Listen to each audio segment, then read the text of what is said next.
صلی اللہ رسول الکریم۔ آج ہم عالمی یوم خواتین کے بارے میں بات کریں گے۔ 8 مارچ کو پوری دنیا میں خواتین کا عالمی دن منایا جاتا ہے۔ یہ دن اس حوالے سے اہمیت کا رکھتا ہے کہ خواتین کے حقوق کے لیے ایک دن منا کر ان کی جدوجہد کو تیز تر کیا جاتا ہے۔ پاکستان میں یہ دن کئی سالوں سے منایا جا رہا ہے، لیکن پچھلے 1-2 سالوں کے دوران ایسے واقعات ہوئے ہیں کہ یہ دن متنازع ہو کر رہ گیا ہے۔ پاکستان میں عورت مارچ جو کیا جاتا ہے، یہ ایسی خواتین کے ہاتھ ہے جو وہ ان میں سے بیشتر NGOs چلاتی ہیں، جن کی فنڈنگ بیرون ملک سے ہوتی ہے۔ لیکن پاکستان میں یہ جو تنظیمیں عالمی دن مناتی ہیں، اس میں جن خواتین کے مسائل کا ذکر ہے، ان میں سے کسی کی شرکت بالکل نہ ہونے کے برابر ہوتی ہے۔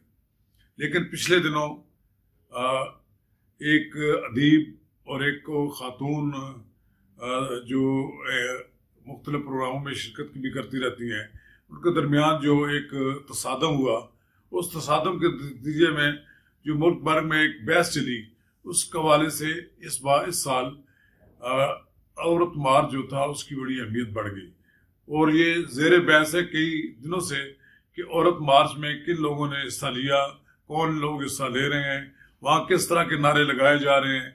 یہ ایک متنازع مسئلہ بن گیا۔ یہ دن منانا تو کوئی بری بات نہیں تھی۔ اسی دن جماعت اسلامی پاکستان بھی حقوق نسواں کا دن مناتی ہے۔ اسی روز منہاج القرآن والوں نے بھی حیا کا دن بنایا۔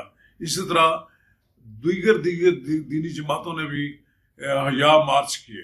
ان کے مقابلے میں عورت مارچ ہوا، لیکن ان مارچ میں بڑا ایک فرق تھا۔ ایک طرف باحیا با پردہ خواتین کی ایک بہت بڑی تعداد نے، ہزاروں کی تعداد میں جماعت اسلامی کے مظاہرے میں شرکت کی۔ اسی طرح جو دوسری جانب سے بھی ہوتے رہے مظاہرے جمعیت علماء اسلام کے زیر اہتمام، اور اسی طرح منہاج القرآن کے زیر اہتمام، وہاں پر بھی شائستگی کا بڑا منظر دیکھا گیا۔ لیکن دوسری طرف جو مظاہرے ہوئے، وہ بھی ہم کو ان میں کوئی قابل اعتراض صورتحال تو نظر نہیں آئی، لیکن وہ نعرے لگانے والوں میں ایسے لوگ بھی پیچھے شامل تھے کہ جو مرد بھی وہاں موجود تھے۔ وہ ایسا لگتا تھا جیسے ان کی سپورٹ کے لیے وہ لوگ آئے ہوئے ہیں۔ لیکن اسلام آباد میں تو بڑی بد نظمی بھی ہوئی، اور اسلام آباد میں ایک تصادم کی کیفیت بھی پیدا ہو گئی کہ جب عورت مارچ کے اور حیا مارچ کے شرکاء کے درمیان ایک تصادم کی کیفیت پیدا ہوئی۔ بڑی افسوسناک صورتحال تھی کہ یہ دونوں کے درمیان ایک تصادم ہو گیا۔ تصادم کی کوئی وجہ نہیں تھی، نہ ضرورت تھی۔ ایک دوسرے کے خلاف نعرے لگانے سے تو صورتحال خراب ہی ہو جاتی ہے۔ میرا یہ خیال ہے کہ اس دن کو ایک تشدد کے واقعے میں تبدیل کرنے کی کوشش کی گئی۔ خوش قسمتی سے کوئی جانی نقصان تو نہیں ہوا، اور نہ ہی کوئی شدید زخمی ہوا۔ البتہ لاٹھی چارج پولیس کو کرنا پڑا، پتھراؤ ہوتا رہا۔ یہ بڑی افسوسناک بات ہے۔ میں یہ سمجھتا ہوں کہ خواتین کا دن منانا کوئی بری بات نہیں، اور خواتین کے دن کے جو حقوق ہیں وہ بھی ان کو اجاگر کرنا ایک ضروری بات ہے۔ خواتین کا سب سے بڑا مسئلہ یہ ہے پاکستان میں آج کہ ان کو والدین کی جائیداد میں حقوق پورے نہیں دیے جاتے۔ خواتین کو ان کو جو برابری کی ان کا مطالبہ ہے، وہ ملازمتوں میں نہیں ملتی ان کو تعلیم کے مواقع اتنے نہیں ملتے۔ لیکن میں یہ سمجھتا ہوں کہ یہ بہت سی ایسی باتیں جو دیہی علاقے کی خواتین ہیں، وہ مردوں کے ساتھ کام بھی کرتی ہیں، ان کے بہت سے مسائل بھی ہیں۔ میں یہ سمجھتا ہوں کہ یہ جو قابل اعتراض نعرے لگائے جاتے رہے ہیں، اس سے یہ دن متنازع ہو گیا ہے۔ اور میں یہ سمجھتا ہوں، میں مبارکباد دیتا ہوں جماعت اسلامی کی قیادت کو کہ انہوں نے اس دن کو جس طریقے سے منایا ہے، پورے ملک میں منایا۔ انہوں نے ایک جگہ نہیں منایا۔ انہوں نے سراج الحق صاحب کراچی سے لے کر اسلام آباد تک کوئی جگہ ایسی نہیں جہاں انہوں نے جو اپنے خواتین کے مظاہروں میں شرکت نہ کی ہو۔ اسی طرح دیگر دینی جماعتوں نے بھی رد عمل کے طور پر وہ اپنی خواتین کو سڑکوں پر لائے ہیں۔ اگر یہ مظاہرے اس لحاظ سے ہوں کہ ایسی خواتین کو حقوق کے لیے جدوجہد ہے تو سب کو مل جل کر کرنا چاہیے.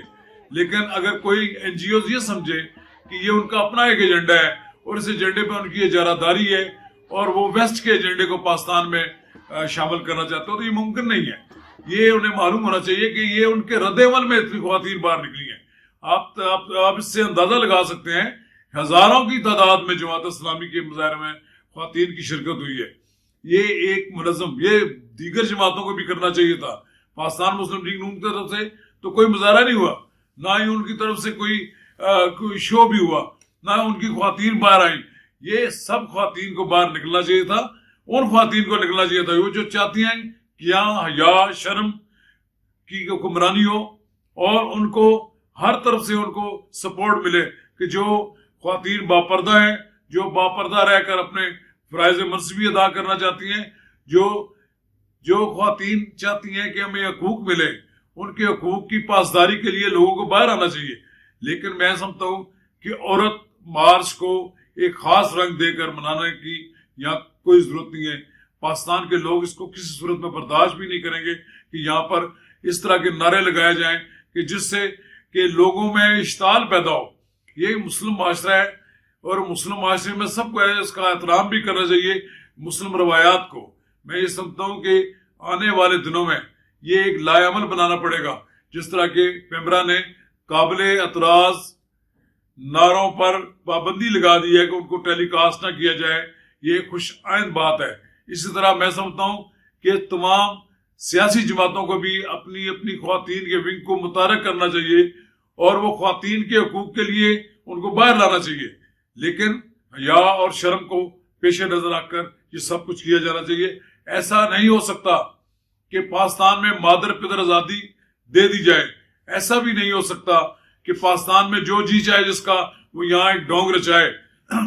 یہ بات پیش نظر رکھنی چاہیے کہ خواتین کی آزادی کا مطلب یہ نہیں ہے کہ وہ جو چیز چاہے جس طرح کا معاشرہ اس ملک میں یورپی معاشرہ بنا دیا جائے جہاں پر عورت اپنے گھر سے باہر نکل جائے تو پھر اس کے لیے گھر میں واپس آنا ممکن نہ ہو. میں یہ سمجھتا ہوں عورت کی تکریم کرنا ہمارے پر فرض ہے. عورت ماں کا بھی درجہ رکھتی ہے، عورت بہن بھی ہوتی ہے، عورت بیوی بھی ہوتی ہے. یہ سارے وہ مرتبے ہیں جن کو پیش نظر رکھنا چاہیے. عورت کے لیے عزت اور تکریم جو ہے وہ ہمارے اسلامی معاشرے کی ایک بنیاد ہے. ہم اس کو کسی صورت میں نظر انداز نہیں کر سکتے. ہمیں اپنی خواتین کی عزت تکریم کرنا ہمیں سکھانا بھی چاہیے، ہمیں اس کرنا بھی چاہیے. بزرگوں کو چاہیے کہ وہ اپنے خواتین کو اس راہ پر لگائیں کہ وہ بزرگوں کو بھی احترام کریں اور بزرگ بھی اپنی خواتین کو ان کے حقوق دیں، ان کے مسائل حل کریں. اسلام کے اندر عورت کا جو مقام ہے وہ کسی اور معاشرے میں نہیں ہو سکتا اور کسی اور مذہب میں بھی نہیں ہو سکتا. برابری بھی ہے، احترام بھی ہے، عزت بھی ہے، ماں کے قدموں تلے جنت بھی ہے. میں یہ سمجھتا ہوں کہ جس گھر میں 3 بچیاں ہوں تو ان کی اللہ تعالیٰ نے ان کی مغفرت کی ہوئی ہے. ان کے لیے بڑی اس باپ کے لیے بے پناہ سہولیات ہیں، بے پناہ ان کے لیے اللہ تعالیٰ نے رعایتیں دی ہوئی ہیں کہ جس شخص کی اپنی اولاد میں بچیاں ہوں اس کے لیے تو اللہ تعالیٰ نے ان پہ ایک عنایت کی ہے. میں یہ سمجھتا ہوں کہ کبھی بھی یہ نہ سوچا جائے کہ پاکستان کے اسلامی معاشرے میں خواتین کو حقوق سے محروم کیا جا سکتا ہے. انہیں محروم کرنے کے جو بھی حربے ہیں اس کے خلاف ہمیں کھڑا ہونا چاہیے. یہ جائیداد میں ان کا حق ملنا چاہیے، زمین میں ان کا حق ملنا چاہیے اور جو دولت تقسیم ہو والدین کی اس میں بھی ان کا برابر کا حق ہونا چاہیے.